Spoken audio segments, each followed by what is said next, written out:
नमस्कार साथियों, स्वागत है आप सभी लोगों का हमारे चैनल बिहार उत्कर्ष पर। और मैं आप सभी लोगों के लिए लेकर आ गई हूं एक और 10 मिनट शो, जिसके तहत हम सभी लोग आज भी 10 इंपॉर्टेंट क्वेश्चंस वो यहां पर क्लास में करने वाले हैं, जो आपके आने वाले बिहार पुलिस कांस्टेबल की परीक्षा में क्या किए जा सकते हैं, पूछे जा सकते हैं। तो समय को बिना व्यर्थ किए शुरू करते हैं हमारी इस सीरीज की, और जल्दी से वो 10 क्वेश्चन यहाँ पर रिवाइज करते हैं जो एग्जामिनेशन के पर्सपेक्टिव से बहुत इंपॉर्टेंट है। पहला क्वेश्चन जो है वो यहाँ पर आज आप लोगों के सामने है, और आपसे पूछा जा रहा है कि सार्वत्रिक गुरुत्वाकर्षण नियम जो है इसके प्रस्तुतकर्ता यहाँ पर कौन थे। क्या ये नियम कैप्लर ने दिया था, गैलीलियो ने दिया था, न्यूटन ने दिया था, या फिर कॉपरनिकस जो है वो इसका राइट आंसर होगा। तो आप सब लोगों को याद रखना है कि मैम इसका करेक्ट आंसर होगा न्यूटन, क्योंकि जब भी हम लोग गुरुत्वाकर्षण के नियम की बात करते हैं तो गुरुत्वाकर्षण का नियम ये कहता है कि ये कोई दो द्रव्यमान की जो है वो यहाँ पर वस्तुएं हैं जिनका द्रव्यमान m1 और m2 है, और एक दूसरे से ये दोनों वस्तुएं जो है वो r दूरी पर रखी हुई हैं। तो इनके बीच जो लगने वाला बल है, ठीक है, इनके बीच जो लगने वाला बल है वो द्रव्यमानों के गुणनफल के तो समानुपाती होता है, लेकिन इनके बीच की जो दूरी है उसके वर्ग के व्युत्क्रमानुपाती होता है। और यहीं से जब प्रोपोर्शनल का साइन यहाँ पर हटाया हमने इक्वेशन नंबर 1 और 2 से, ठीक है, तो हमारे पास इक्वेशन आ गई g is proportional to m1 m2 upon r square, और यहाँ पर हटा के हमने एक गुरुत्वाकर्षण नियतांक लगाया जिसे हम लोग कैपिटल G से यहाँ पर रिलेट करते हैं। इसे सार्वत्रिक गुरुत्वाकर्षण नियतांक कहा जाता है, और g m1 m2 upon r square हमारे पास लगने वाले गुरुत्वाकर्षण बल का फॉर्मूला आ जाता है। ये फॉर्मूला किसने प्रपोज किया था? तो ये सूत्र जो है वो न्यूटन ने ही दिया था। बहुत बार हमसे ये भी क्वेश्चन पूछा जाता है कि यही जो सार्वत्रिक गुरुत्वाकर्षण नियतांक है, ठीक है, ये जो सार्वत्रिक गुरुत्वाकर्षण नियतांक हमारे पास कैपिटल G है, इसकी वैल्यू कितनी होती है? तो 6.67 इंटू 10⁻11 जो है वो -11 यहाँ पर इसका क्या होता है? मान होता है, जो कि नियत है, स्टैटिक है, बदलता नहीं है किसी भी स्थिति के लिए, ठीक है। तो सार्वत्रिक गुरुत्वाकर्षण नियम के प्रस्तुतकर्ता जो है वो कौन थे? वो न्यूटन थे। कैप्लर की अगर हम लोग बात करें तो कैप्लर ने ग्रहों की गति के नियम दिए थे, गैलीलियो ने दूरबीन का आविष्कार जो है वो आविष्कार यहाँ पर किया था। आगे बढ़ते हैं, नेक्स्ट क्वेश्चन आप लोगों के सामने है। आप लोगों से पूछा जा रहा है कि पृथ्वी पर सूर्य द्वारा जो गुरुत्वाकर्षण बल है वो क्या सूर्य पर पृथ्वी द्वारा गुरुत्वाकर्षण बल की अपेक्षा कम होता है, सूर्य पर पृथ्वी द्वारा गुरुत्वाकर्षण बल के बराबर होता है, सूर्य पर पृथ्वी द्वारा गुरुत्वाकर्षण बल की अपेक्षा अधिक होता है, या वर्ष भर जो है वो एक समान रहता है। हम सबको पता है कि सूर्य जो है वो हमारे सौर मंडल का क्या है? राजा है, और उसी सौर मंडल के उस सूर्य के चारों तरफ हमारे सारे ग्रह जो है वो अपनी एक निश्चित ऑर्बिट में क्या करते हैं? चक्कर लगाते हैं। लेकिन हर ग्रह अपने ऑर्बिट में ही रहता है, अपने कक्षक में ही रहता है, वो उस कक्षक से कभी डगमगाता नहीं है, इधर उधर जो है वो नहीं जाता है। इसके पीछे जो कारण है वो कारण ये है कि सूर्य से जो हर ग्रह है, खासकर हमारी पृथ्वी जो है वो एक गुरुत्वाकर्षण बल के द्वारा क्या है? बंधी हुई है। और इसी गुरुत्वाकर्षण बल के द्वारा बंधे होने के कारण, क्योंकि सूर्य पर पृथ्वी द्वारा जो गुरुत्वाकर्षण बल है उसी गुरुत्वाकर्षण बल के बराबर होता है क्या? पृथ्वी पर सूर्य द्वारा गुरुत्वाकर्षण बल। और यही रीजन है कि पृथ्वी और सूर्य जो है वो आपस में एक दूसरे से एक निश्चित दूरी पर और एक निश्चित कक्षक में जो है वो क्या कर रहे हैं? चक्कर लगा रहे हैं, ठीक है। चलिए आगे बढ़ते हैं। अगला प्रश्न हमारे सामने है कि पृथ्वी और सूर्य के बीच की दूरी यदि वर्तमान दूरी की अपेक्षा दुगनी हो जाए तो पृथ्वी पर सूर्य द्वारा जो गुरुत्वाकर्षण बल है क्या वो पहले की अपेक्षा 2 गुना होगा? क्या वो पहले की अपेक्षा 4 गुना होगा? क्या वो पहले की अपेक्षा आधा होगा, या पहले की अपेक्षा 1/4 होगा? तो अभी अभी हमने फॉर्मूला पढ़ा था कि G is proportional to 1/r square होता है। अब ये क्या बोल रहा है कि वर्तमान दूरी r है, लेकिन r से उसने उसको क्या कर दिया? दुगुना कर दिया, यानी कि 2r यहाँ पर कर दिया, ठीक है। तो ये क्या हो गया? G is proportional to 1/2r का स्क्वायर, 1/2r का स्क्वायर किया तो G is proportional to 1/4r square हो गया। तो 1/r स्क्वायर तो पहले ही था, उसका कितना हो जाएगा? 1/4 हो जाएगा, ठीक है। कितना हो जाएगा? 1/4। यानी अगर कोई भी दो पिंड, मैंने बोला ना पृथ्वी और सूर्य भी हमारे लिए दो पिंड हैं जिनके द्रव्यमान है m1 और m2, अगर उन दोनों को एक दूसरे से r दूरी पर रखा जाए और उस दूरी को अगर क्या कर दिया जाए? दुगना कर दिया जाए, तो फिर जो गुरुत्वाकर्षण बल होगा वो कितना हो जाएगा? मैम वो पहले की अपेक्षा 1/4 हो जाएगा। और क्यों होगा वो 1/4? यहाँ पर मैंने आप लोगों को बता दिया है, ठीक है। चलिए आगे बढ़ते हैं। अगला प्रश्न जो है वो हमारे सामने यहाँ पर है, किसी पिंड का द्रव्यमान उसके अपने भार से भिन्न होता है क्योंकि किसी पिंड का जो द्रव्यमान होता है वो उसके अपने भार से भिन्न होता है, क्योंकि हम सब लोगों को ध्यान रखना है, ऐसा इसलिए होता है क्योंकि द्रव्यमान एक चर राशि है जबकि भार जो है वो एक स्थिर राशि है। द्रव्यमान एक चर राशि है लेकिन भार जो है वो एक स्थिर राशि है। क्या भिन्न भिन्न स्थानों पर द्रव्यमान में बहुत कम और भार में अधिक परिवर्तन होता है? क्या विषुवत रेखा से ध्रुवों पर जाने से द्रव्यमान स्थिर रहता है और भार में वृद्धि होती है? या पदार्थ की मात्रा का मापक द्रव्यमान है किंतु भार एक बल है? तो मैंने आपको बताया था कि मास जो है वो हमेशा सेम रहता है। आप किसी भी बिंदु पर चले जाइए, जो मास होगा किसी भी सब्सटेंस का, इट इज ऑलवेज सेम, ठीक है। क्योंकि मास क्या होता है, द्रव्यमान क्या होता है कि कोई भी पार्टिकल या कोई भी ऑब्जेक्ट है वो जितने पार्टिकल से मिलकर बना हुआ है, जितने कणों से मिलकर बना हुआ है, वो उसका क्या है, द्रव्यमान है, ठीक है। लेकिन उसी वस्तु का भार जो है वो बदलता रहता है, उसी वस्तु का भार जो है वो क्या होता रहता है, वो बदलता जो है वो बदलता यहाँ पर रहता है। तो हमको यहाँ पर याद रखना है कि पदार्थ की मात्रा का मापक द्रव्यमान है। मात्रा मतलब नंबर ऑफ पार्टिकल्स, कणों की संख्या। लेकिन भार जो है वो भार किस पे डिपेंड करता है, वो बल पर डिपेंड करता है कि उस वस्तु पर गुरुत्वाकर्षण बल जो है वो कैसे लग रहा है। जैसे कि हमने पढ़ा है कि विषुवत रेखा पर जो गुरुत्वाकर्षण बल का मान होता है, गुरुत्वीय त्वरण जो होता है वो 0 होता है, लेकिन ध्रुवों पर उसी की मात्रा जो है वो अधिकतम होती है, चाहे वो आपका साउथ पोल हो चाहे वो आपका नॉर्थ पोल हो, ठीक है। लेकिन मास पोल पर भी सेम रहेगा और मास इक्वेटर लाइन पर भी क्या रहेगा, सेम रहेगा। चलिए नेक्स्ट क्वेश्चन आप लोगों के सामने है। अब यहाँ पर वेट की बात की जा रही है, ठीक है। किसी भी पिंड के भार की बात जो है वो यहाँ पर की जा रही है कि किसी पिंड का भार पृथ्वी पर सभी स्थानों पर एक समान होता है, ध्रुवों पर अधिकतम होता है, विषुवत रेखा पर अधिकतम होता है, या मैदानों की अपेक्षा पहाड़ों पर अधिक होता है। तो दिस इज आवर पृथ्वी। ये क्या है, ये हमारी पृथ्वी है। ये क्या है मैम, ये इसकी इक्वेटर लाइन है।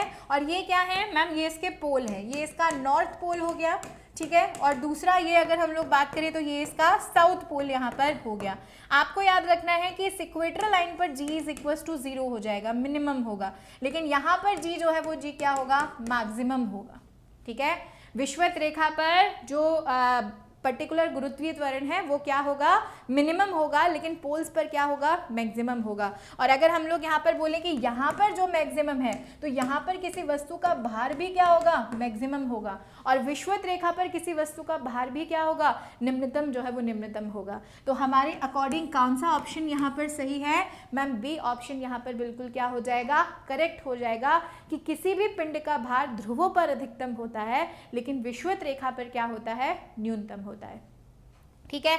चलिए अगला क्वेश्चन आप लोगों के सामने है। विषुवत रेखा की अपेक्षा ध्रुवों पर पिंड का भार अधिक होता है क्योंकि, अब इसके पीछे रीजन क्या है।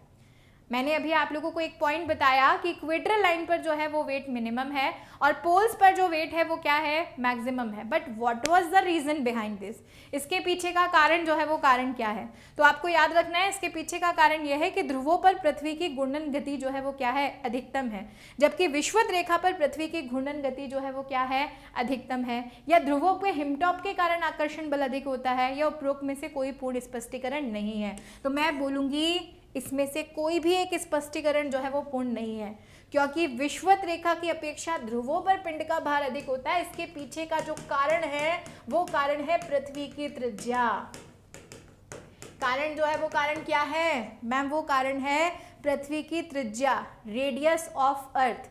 और ये जो रेडियस ऑफ अर्थ है इसी के कारण पोल्स पर जो वेट है वो मैक्सिमम होगा और इक्वेटर लाइन पर जो वेट है वो मिनिमम होगा। लेकिन यहाँ पर पृथ्वी की त्रिज्या के बारे में कहीं पर भी बात नहीं की गई है, और नहीं की गई है तो तीनों स्टेटमेंट जो है वो आपके क्या हो जाएंगे, गलत हो जाएंगे, ठीक है। तो कई बार ऐसे भी क्वेश्चन आते हैं हमारे पास जिसमें कोई भी स्टेटमेंट जो है वो क्या नहीं होता, करेक्ट नहीं होता। चलिए नेक्स्ट क्वेश्चन आप लोगों के सामने है। किसी पिंड का भार उत्तरी ध्रुव और विषुवत रेखा पर क्रमशः WP और WE है। WP किस पे है मैम, पोल पर है, और WE जो है वो किस पर है मैम, WE जो भार है वो विषुवत रेखा पर है।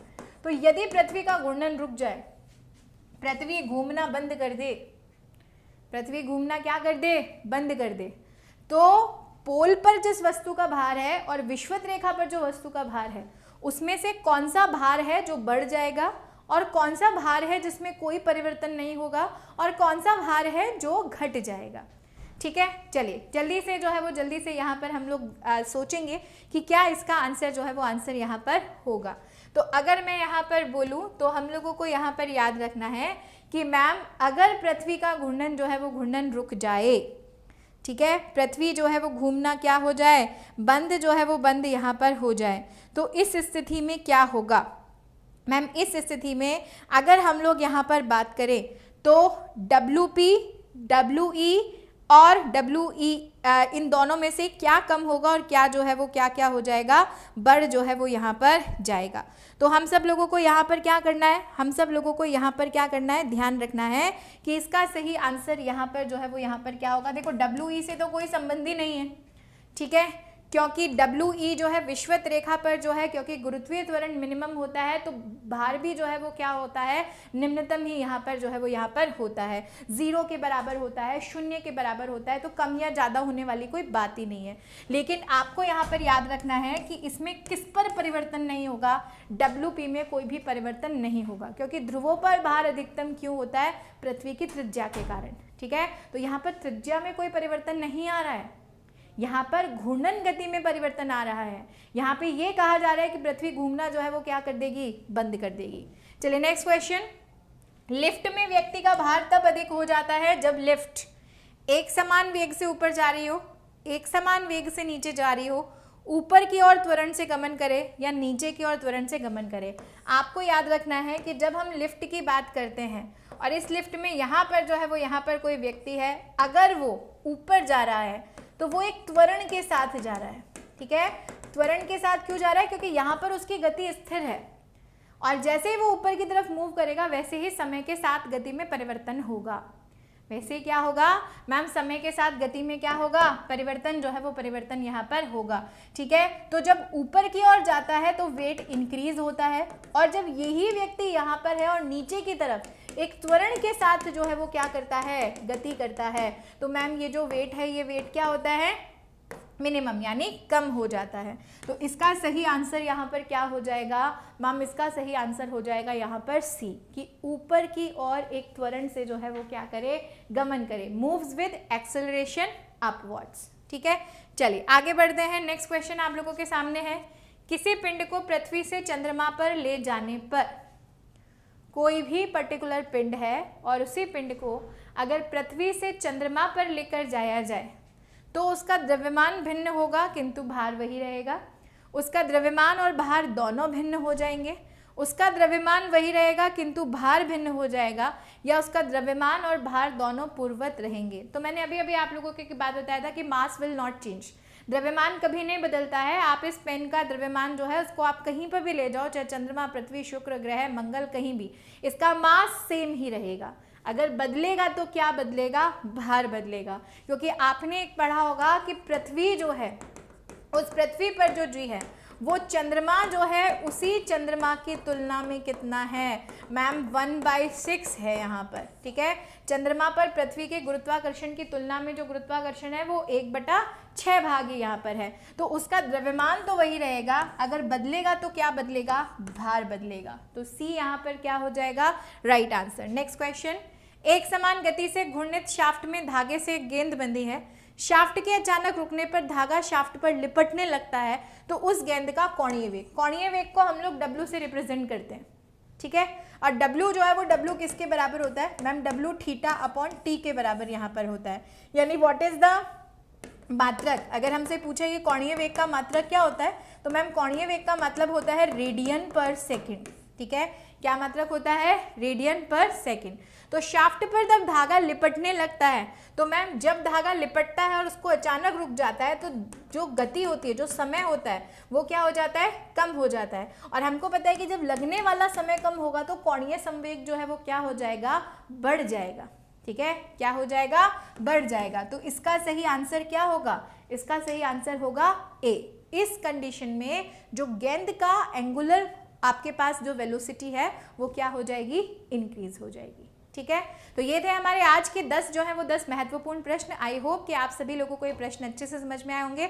मैंने आप लोगों से वादा किया है टॉप 75 क्वेश्चंस यहाँ पर कराने का, जिसकी सेकंड सीरीज जो है वो यहाँ पर आप लोगों के सामने थी, और नेक्स्ट जो सीरीज है वो भी आपको बहुत जल्दी यहाँ पर क्या होगी, मिल जाएगी। तो जुड़े रहिए हमारे चैनल से, सब्सक्राइब नहीं किया है तो सब्सक्राइब कर लीजिए ऐसे महत्वपूर्ण प्रश्नों के लिए। धन्यवाद। सरकारी नौकरी पर वार अब उत्कर्ष के साथ। अगर आप सभी लोग कर रहे हैं बिहार पुलिस कांस्टेबल की तैयारी तो आप सभी लोगों के लिए उत्कर्ष लेकर आया है बिहार गौरव बैच सिर्फ और सिर्फ ₹279 में, जिसके तहत आपको बिहार पुलिस कांस्टेबल के सभी सब्जेक्ट की क्लासेस मिलेंगी हमारे मास्टर फैकल्टी से। उसी के साथ साथ टेस्ट सीरीज भी आप लोगों को फ्री मिलने वाली है, पीडीएफ, डेली लाइव और रिकॉर्डेड क्लासेस आप लोगों को इसमें मिलेंगी, साथ ही 30 मास्टर क्लासेस मिलेंगी आपको कुमार गौरव सर की। तो आप अगर इस बार बिहार पुलिस कांस्टेबल का सपना देख लिए हैं और बनना चाहते हैं बिहार में पुलिस कांस्टेबल तो जल्दी से इस बैच को अवेल कर लीजिए। ये बैच 2 मई तक आपको सिर्फ और सिर्फ ₹279 में मिलेगा।